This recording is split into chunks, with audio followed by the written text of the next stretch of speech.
Some mornings I woke up just to hear the birds and the soft ripple of the lake outside. In 2022, our wooden cabin in Oregon was still as peaceful as it had been for 30 years. I'm Margaret, 58 years old, a retired schoolteacher. My husband William, 60, is a gentle carpenter whose rough hands can turn a simple log into something beautiful. Our neighbors Nancy, my college friend, and Mark, a retired police officer, often stopped by in the evenings for tea and quiet talk about life. Everyone believed our days would always stay calm, that nothing could disturb our little world by the lake. But peace can be fragile. One weekend, our only daughter, Emily, came back from the city, and from that moment, everything began to change. If you believe love within a family can never break, stay until the end of this story, because some truths about blood and betrayal will stay with you forever. When I look back, it all began on a quiet Saturday afternoon, just a few weeks after that peaceful morning by the lake. The knock on the door was gentle, but something inside me stirred a feeling I couldn't name. I wiped my hands on a towel and opened the door. There she was, our daughter, Emily, her hair perfectly styled, her perfume strong, her smile polite but distant. Beside her stood a tall man in a gray suit, his handshake firm yet cold. "Mom, Dad," she said, "this is Derek." At first I was happy to see her. It had been months since her last visit, and even longer since she had stayed more than a day. But as she stepped inside, I noticed how her eyes wandered across the room, not at us, but at the furniture, the pictures, the house itself. It was as if she was inspecting something, not returning home. We made lunch roast chicken, her favorite when she was a child, but she barely touched it.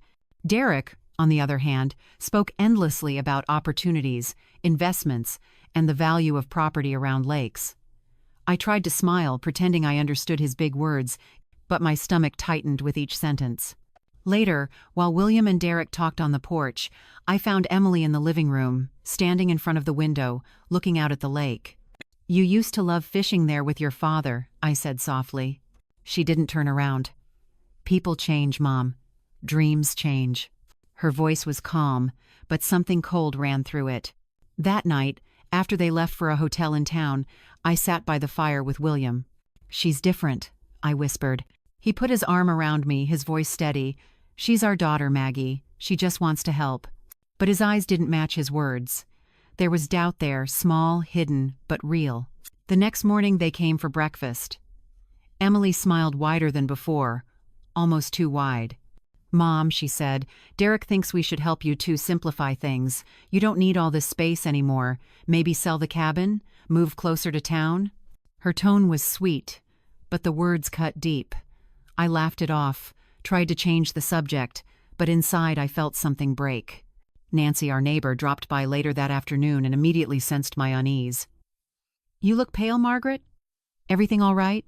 I told her Emily wanted us to sell the house. She frowned. "Be careful, honey. Sometimes what sounds like help is just a nice way to take control." Her words lingered long after she left. That evening, as the sun dipped below the trees, I watched Emily and Derek drive away. She didn't look back. William stood beside me, his hand trembling slightly. We didn't say a word, but both of us felt it, the distance growing between us and our only child. I didn't know it then, but that weekend was the beginning of something far darker. The cracks that had started in silence would soon split our lives apart. If this story reminds you of someone you once trusted too much, stay with me until the end. You'll see how even the deepest wounds can teach us who truly stands beside us. And if this story touches your heart, please like this video and subscribe, because every week I share real stories of love, loss, and lessons that never fade. For a few days after Emily's visit, the air around our house felt heavier. William tried to pretend everything was normal, fixing the old porch light and humming under his breath, but even his tunes sounded forced. I kept myself busy too, cleaning things that didn't need cleaning, folding towels we never used. Still, the silence between us said what neither of us dared to speak aloud: something was wrong. It was a Thursday evening when Nancy stopped by. She brought her famous lemon pie, still warm, and that soft smile she always wore. The sun had already set, and the lake shimmered faintly in the dark. We sat in the kitchen, the three of us, sipping coffee while William read the newspaper at the table. For a moment, it felt almost like the old days. Then Nancy leaned closer and lowered her voice. "Maggie," she began, I don't want to worry you, but I heard something in town today. Her tone made my chest tighten. About Emily? I asked. She nodded. About Derek, actually. Word is, he's in deep debt. Some folks say he's been borrowing under false names, and someone at the bank mentioned your family name. The words hit me like a slap. I froze, the coffee cup trembling in my hand. William's newspaper slid quietly from his fingers. "What are you saying, Nancy?" I whispered. "I don't know for sure, but maybe you should check. I just thought you had a right to know." I thanked her as calmly as I could, but my heart was pounding so hard I could barely breathe. When she left, the night outside seemed darker than usual, the sound of crickets sharp like needles. William turned to me. "She can't be serious. Emily would never do something like that." But even he didn't sound convinced. We went to the study and opened the old lockbox where we kept our important papers. Everything looked normal at first: mortgage receipts, property deeds, our savings records. Yet when William logged into our online account, the screen showed something I couldn't understand. Our house was listed under a different name: Derek's company. "Temporary ownership transfer," the document said. My stomach twisted. "What does that mean?" I asked. William stared at the screen, his face pale. "It means it's not ours anymore, at least not on paper." For a long time, neither of us spoke. The only sound was the wind brushing against the windows. I thought about the day Emily was born, how I had held her tiny hand and promised to protect her from the world. I never imagined I would one day need protection from her. I walked to the window, looking out toward the lake where the moonlight rested on the water. My reflection stared back at me, older, smaller, and so tired. "William," I said softly, "how could she? How could our own daughter do this?" He came up behind me, resting a trembling hand on my shoulder. "Maybe Derek talked her into it," he whispered, though the doubt in his voice betrayed him. We sat there until midnight, the screen of his laptop glowing like a wound that wouldn't close. Every few minutes I hoped we were wrong, that it was some mistake, that the system would refresh and show our names again, but it never did. That night I couldn't sleep. I kept hearing Nancy's words replaying in my head. "I just thought you had a right to know." And she was right. The truth may hurt, but silence kills slowly. If you've ever looked at someone you love and realized they might be capable of breaking your heart in ways you never imagined, then stay with me. Because what happened next taught me that even the people we raise, feed, and trust with our lives can become strangers when greed whispers louder than love. And before we go on, if this story touches something in you, if you've ever felt that kind of betrayal, please like this video and subscribe. These stories aren't just mine, they're pieces of life we've all lived in one way or another. The morning air on the mountain felt sharp, thin, almost too clean to breathe. I woke before sunrise, restless. The cabin was quiet except for the faint crackle of the dying fire. William was still asleep, his face pale against the pillow. I looked out through the window. The mist hung low over the cliffs, curling like smoke over the trees. Everything looked still, yet something deep inside me stirred with unease. I brewed coffee, the scent filling the small kitchen. When I stepped outside, the air bit into my skin. Emily was already there, sitting near the railing with a blanket wrapped around her shoulders. Her hair moved gently with the wind. "Morning, Mom," she said without turning around. "Morning," I answered. "You're up early." She smiled faintly. "Couldn't sleep. The air's too quiet here. Don't you think quiet can be heavy sometimes?" Her words lingered like fog. I nodded slowly, unsure what she meant. "Sometimes silence is a gift," I said. She laughed softly, a sound too brittle, too hollow. "Maybe for some people." Then she stood, stretching her arms. "Derek wants to take pictures later. You and Dad should join us. It'll be fun." When William woke, we dressed warmly and packed some sandwiches for the hike. Emily and Derek were already waiting outside, cheerful, smiling as if nothing had ever been wrong. Derek carried his camera. Emily held a small backpack. The trail to the cliff was narrow but beautiful. The morning sun filtered through the pines, and the lake shimmered below us. For a moment, I let myself believe everything would be all right, that maybe we would talk, laugh, and leave the past behind. When we reached the edge, the view took my breath away. The cliff dropped almost 100 feet, the water below gleaming like silver glass. Derek set up the tripod while Emily walked to the railing, her eyes scanning the horizon. "It's beautiful," I said quietly. "Yes," she replied. So peaceful. She paused, her voice softening. You and Dad built something wonderful here. It must be hard to let go. William smiled gently. We're not ready to let go, sweetheart. This place is part of who we are. Emily turned to face him. Sometimes holding on just keeps everyone stuck. Her tone was light, but her eyes were somewhere else, dark, distant. Derek called out, "All right, everyone, let's get a family picture." He motioned for us to stand near the edge. William hesitated, glancing at the steep drop. "It's safe," Derek assured him. "I promise. Just one step closer." We stood there, William on my left, Emily behind us. The wind picked up, carrying the scent of pine and earth. Derek adjusted the camera. Emily's voice came softly behind me, almost a whisper. "I wish you'd just trust me one last time." Before I could turn, I felt a sharp push, firm, sudden, final. The ground disappeared beneath my feet.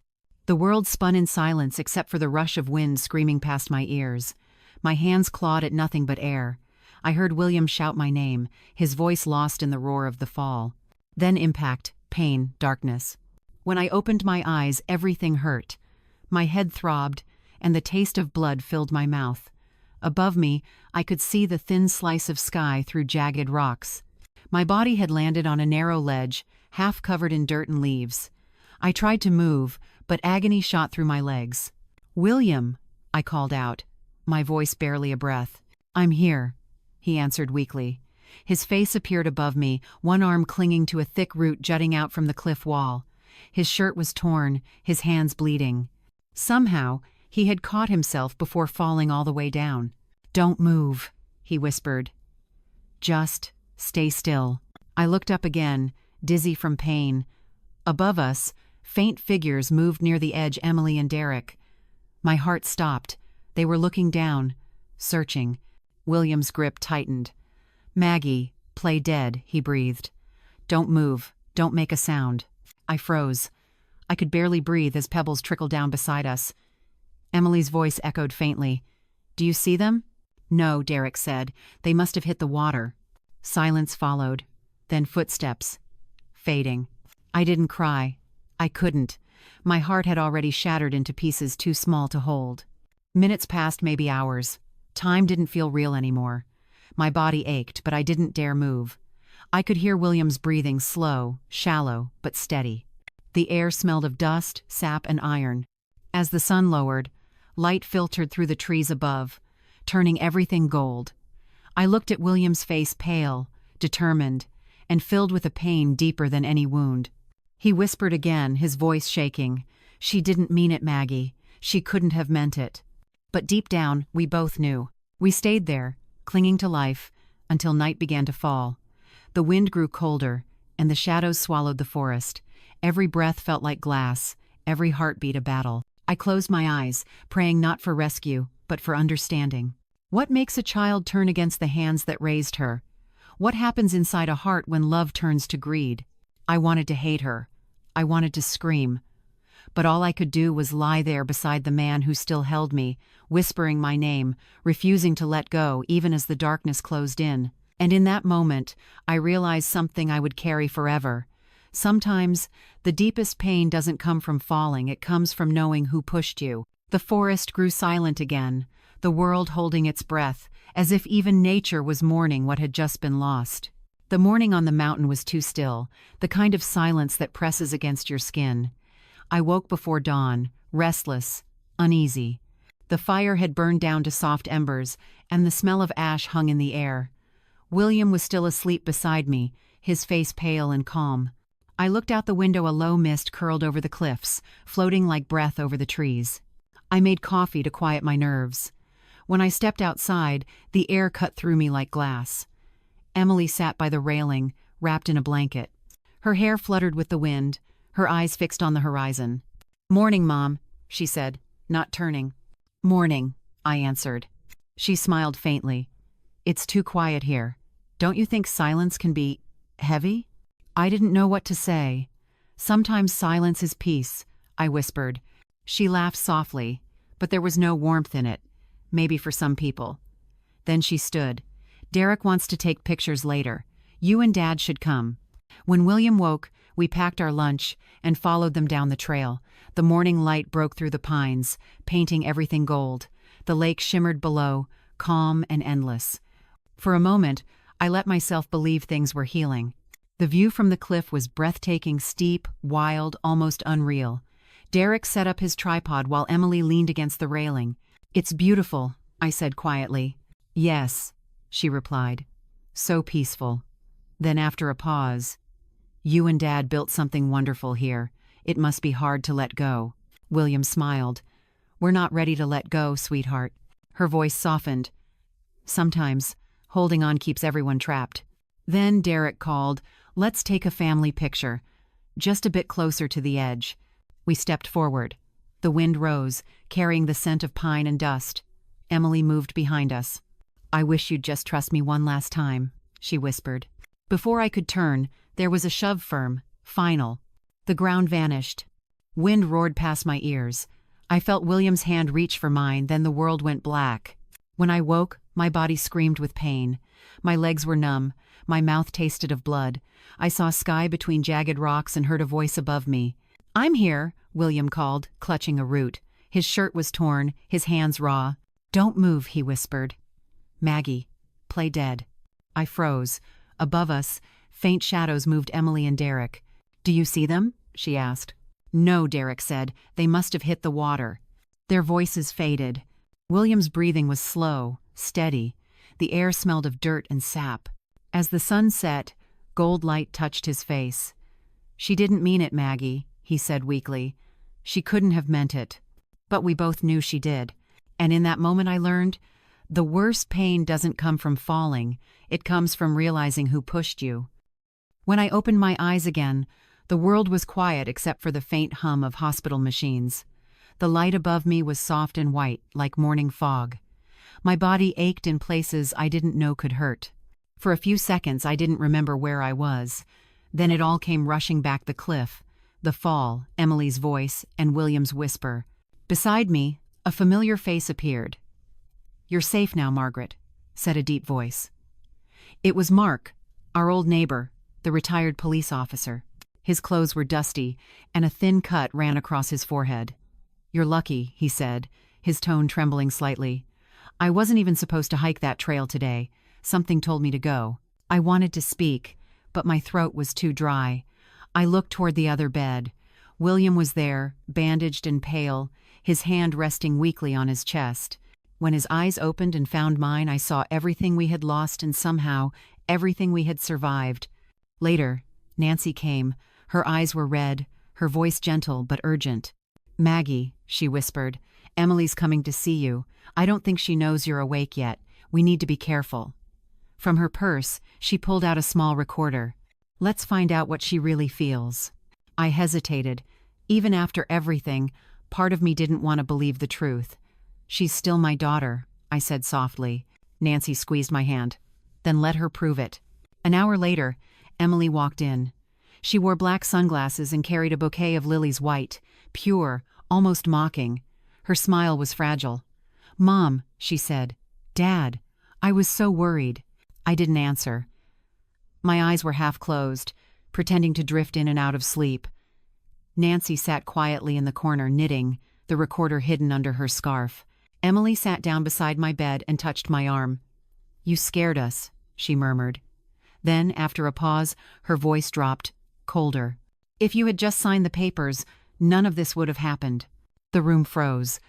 I felt Nancy's breath catch, the faint hum of the machines the only sound. Mark stepped out from the hallway then, not by accident. He had been waiting. His voice was steady, calm, but filled with a kind of sorrow only truth can bring. "We heard enough, Emily." She turned sharply, her face pale. "What is this?" But it was too late. Mark lifted the recorder, and Nancy stood beside him. Emily tried to speak, to explain, to twist the story, but the words fell apart. The truth, once spoken, cannot be taken back. When they led her away, I didn't cry out. I didn't curse her or ask why. My tears came later, quiet and endless. Not for what she did, but for the child I had lost long before that day on the cliff, the child who once believed love was enough. In that sterile hospital room, surrounded by machines and fading light, I finally understood. Sometimes a mother's greatest punishment isn't grief or anger, it's having to forgive a child who no longer remembers what love means. The day Emily was taken away, the sky outside the hospital was gray and still. I remember thinking how quiet the world becomes when the truth finally settles. Derek received a long sentence, and Emily, my daughter, was sent to a mental health center after they said her mind was too fractured by greed and guilt. I didn't visit her. Not because I hated her, but because I no longer knew who she was. A year passed. The seasons turned, and so did our lives. William and I moved back to the lake, this time with Nancy close by. The cabin had changed. The silence was no longer heavy. It was peaceful again, like forgiveness had found its way through the trees. One afternoon, while walking by the water, we found a little girl sitting alone near the dock, thin, trembling, abandoned. Her name was Lily, but we renamed her Hope. She reminded me of Emily when she was small, before life turned sharp. That evening, the sunset spilled through the window, painting our faces gold. William sat beside me, holding Hope as she fell asleep. I looked at them, my heart both full and aching. "Sometimes," I whispered, "the ones we lose teach us how to love again. And if you've ever found hope in the middle of heartbreak, you'll understand. If this story touched you, please like it. If not, leave the number 6 below so I can do better. And remember to subscribe for stories that speak where words once failed."